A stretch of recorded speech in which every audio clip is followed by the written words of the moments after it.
Home prices have risen steadily across the country throughout the coronavirus crisis. However, in pandemic-era New York City, some were able to find steals as people left Manhattan and drove up prices in the suburb, but appears to be over now. The New York apartment rental prices are hitting record levels, and bidding wars account for 1 in 5 new lease signings. We want to know how long these sky-high prices can last and when the next downturn comes.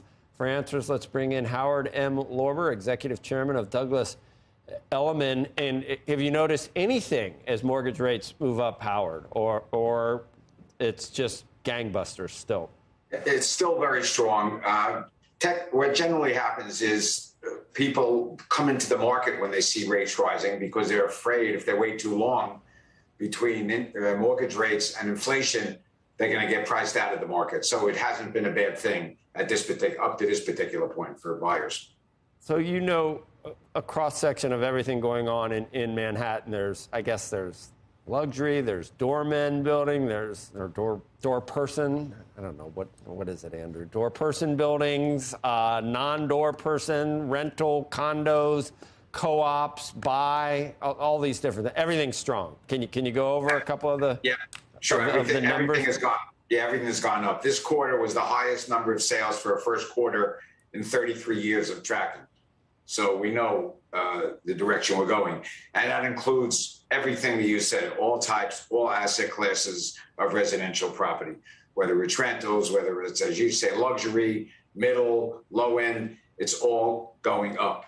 And the price trend indicators were higher in the same period than in the same period before the pandemic. So things are actually very good. And I think a lot of that is this idea of everyone leaving the city. You know what? I know a lot of people that left the city, moved to Florida, but I don't know one of them that sold their New York City apartment. Yeah, that's interesting. Like so many things, Howard, and we've pointed out, the elasticity of a lot of things in demand might be different because of the pandemic, post-pandemic. So people might say, okay, I know it's going to cost me a little bit more to do this, a little more to go to a restaurant, a little more to fly, a little more for hotels. And they seem, maybe they're comfortable with some inflation. Is that permanent? It can't be permanent. I don't know if that's permanent, but surely, you know, as the world has opened up, I mean, people are looking forward to traveling again, and they're not worried about it. And so therefore, and that works both ways. People here traveling to Europe and other places, and then the international buyers starting to come back in the market. Don't forget, all these great numbers we have are basically with a lack of any international sales.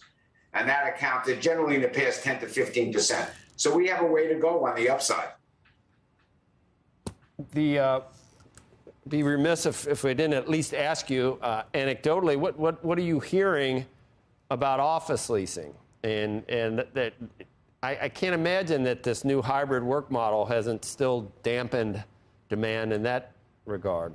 Yeah, I think it's a little misleading, the numbers right now, because what's happening when you see a lot of buildings being rented, those are the newer or redone, remodeled buildings.